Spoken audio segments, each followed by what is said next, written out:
Good morning students, welcome to my channel మాతృ commerce. So ఈరోజు decision మేకింగ్లో భాగంగా problem number 6th discuss చేద్దాం. So అందులో ఫస్ట్ వన్ చూడండి. Problem number 6th. A radio manufacturing company finds that will it cost rupees 6.25 each to make component X.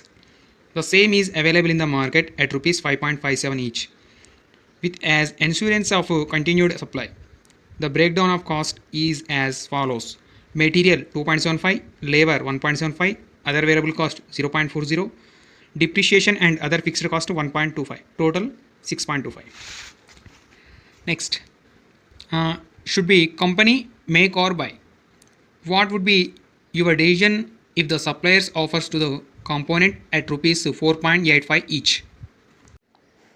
So ప్రాబ్లంలో ఏమడిగా అంటే ఏ radio manufacturing company, so ఏ radio manufacturing company component X produce చేయడానికి ఏమవుతుందంటే మొత్తం టోటల్గా material cost వచ్చేసి 6.25, material cost వచ్చేసి 6.25 వచ్చేస్తుందంట.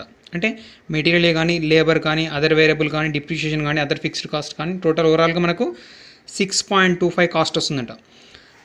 అదే material the same is available in the market at rupees 5.57 each.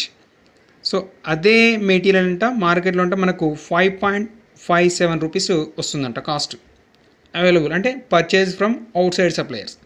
So first one ఏమడిగాడు, the should be company make or buy. అంటే should the company make or buy mean ఆ company making mean ఆ వస్తువుని తయారు చేసుకోవడం మంచిదా, outside supply నుంచి purchase చేయడం బెటర్ అనేది వన్ క్వశ్చన్. సెకండ్ వన్ ఏమడిగాడు, what would be your decision if the suppliers offers the component at rupees 4.85. So supplier ఏమన్నాడంట, ఆల్రెడీ ఇదివరకు బయట నుంచి సప్లై చేసి ఎంత కాస్ట్ పడుతుంది అన్నాడు, మనకు 5.57 వస్తుంది అన్నాడు. ఇది purchase from outside suppliers, అంటే సప్లై నుంచి పర్చేజ్ చేసినట్లయితే 5.57. ఆ సప్లయర్ అంట ఒక ఆఫర్ ఇచ్చాడంట. ఆఫర్ ఏం ఇచ్చాడు, ఆఫర్ వచ్చేసి ఏంటంటే, what would be your decision if the suppliers offered the component at rupees 4.85. ఒకవేళ 5.57 బదులు అవుట్ సైడ్ సప్లయర్స్ నుంచి 5.57 బదులు ఆ సప్లయర్ ఎంతకు సప్లై చేస్తాడు, 4.85కి సప్లై చేస్తాడు. ఆ టైంలో మేకింగ్ బెటరా బయింగ్ బెటర్ అనే విషయాన్ని what would be your decision, మీ యొక్క డెసిజన్ తెలుపమని ప్రాబ్లం అడిగాడు. ఓకేనా, అంతే. ఇందులో 2 ఫార్మాట్స్ వస్తాయి. ఓకే స్టూడెంట్స్, ప్రాబ్లంలోకి వెళ్ళిపోదాం. సో ప్రాబ్లంలో as a particular make or buy. So heading ఏం తీసుకున్నామంటే, X component available in the market at rupees 5.57. X component అనేది మార్కెట్లో 5.57 కనుక మనకు అవైలబుల్ ఉన్నట్లయితే మనము మేకింగ్ చేసుకోవడం బెటరా బయింగ్ చేసుకోవడం బెటరా, అవైలబుల్ అంటే అవుట్ సైడ్ సప్లై నుంచి బయింగ్ చేయడం బెటర్ అనే విషయాన్ని ఇప్పుడు మనం డిస్కస్ చేద్దాం. ఫస్ట్ మనం ఏమి ఇచ్చాడు, మెటీరియల్ కాస్ట్ ఎంత ఇచ్చాడు, 2.75. Next labour 1.75. Next other variable cost 0.50. ఇందులో చెప్పాను కదా డిప్రిషియేషన్ అండ్ ఫిక్స్డ్ కాస్ట్ అనేది తీసుకోవద్దని చెప్పాను కదా. సో ఇక్కడికి కంప్లీట్ చేసేయండి. సో మెటీరియల్ కాస్ట్ వచ్చేసి మనకు వేరియబుల్ కాస్ట్ వచ్చేసి material 2.75, labour 1.75, other variable cost 0.50. Total making charges వచ్చేసి మనకు 5 రూపీస్ వస్తుంది. So purchased price out side supplier కదా. సో అవైలబుల్ ఎంత ఉంది మనకు మార్కెట్లో, 5.57 కదా. So purchased from outside suppliers. So purchase from outside suppliers ఎంత ఉంది, 5.57 అవైలబుల్ ఉంది మార్కెట్లో. సో టోటల్ చేస్తే టోటల్ కాస్ట్ వచ్చేసి 5 రూపీస్, బయింగ్ ఛార్జెస్ వచ్చేసి 5.57. So total cost. సో ఇందులో ఏది benefit, making or buying? So making benefit అండి. ఏ విధంగా అంటే మనకు వేరియబుల్ ఛార్జెస్ వచ్చేసి 5 రూపీసే ఉంది.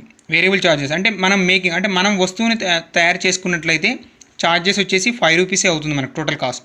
అదే the X component available in the market at rupees 5.57 కదా. So purchase from outside suppliers. So out side suppliers నుంచి కనుక పర్చేజ్ చేసినట్లయితే ఆ గూడ్స్ని మనకు 5.57కు వస్తుంది.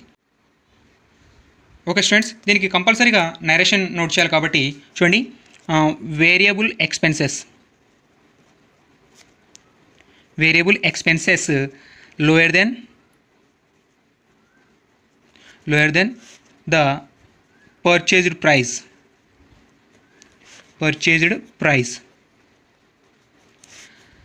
The company should continue to make the product. అంటే వేరియబుల్ ఎక్స్పెన్సెస్ అనేవి పర్చేజ్ ప్రైస్ కంటే చాలా తక్కువ ఉన్నాయి కాబట్టి the company should continue to make the product. ఆ యొక్క కంపెనీ అనేది ఆ యొక్క వస్తువుని తయారు చేసుకుంది బెటర్ అని దీని యొక్క meaning. Okay students, next format కూడా చెప్పాం కదా, X component available in the market at ₹4.85. ఇంతకుముందు చేసిన ప్రాబ్లం ఏమో X component available in the market at ₹5.57. So purchase from outside suppliers నుంచి 5.57 కనుక ఉన్నట్లయితే మనకు మేకింగ్ బెటరా బయింగ్ బెటర్ అని చేసాం.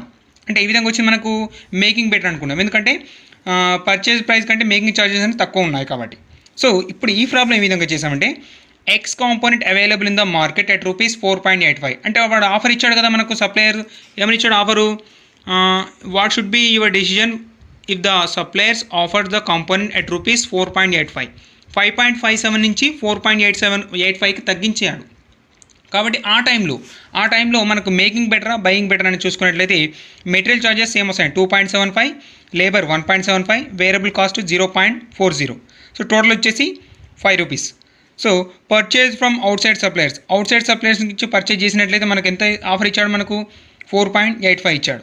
సో 4.85. సో ఇప్పుడు మేకింగ్ బెటరా బయింగ్ బెటర్ అంటే మనకు బయింగ్ ఈజ్ బెటర్, ఎందుకంటే మేకింగ్ ఛార్జెస్ కంటే బయింగ్ ఛార్జెస్ అనేది చాలా తక్కువ ఉన్నాయి. అంటే అవుట్ సైడ్ సప్లై నుంచి కనుక సప్లై చేసుకున్నట్లయితే ఆ వస్తువుని మనకు మేకింగ్ ఛార్జెస్ కంటే చాలా తక్కువ పడుతున్నాయి కాబట్టి మనకు బయింగ్ ఈజ్ బెటర్ అని దీని యొక్క మీనింగ్. అంటే చూసుకోండి, మేకింగ్ అనేది ఇక్కడ 5.57 అన్నప్పుడు మేకింగ్ ఛార్జెస్ వచ్చేసి ₹5 వచ్చింది, బయింగ్ ఛార్జెస్ వచ్చేసి 5.57 వచ్చింది.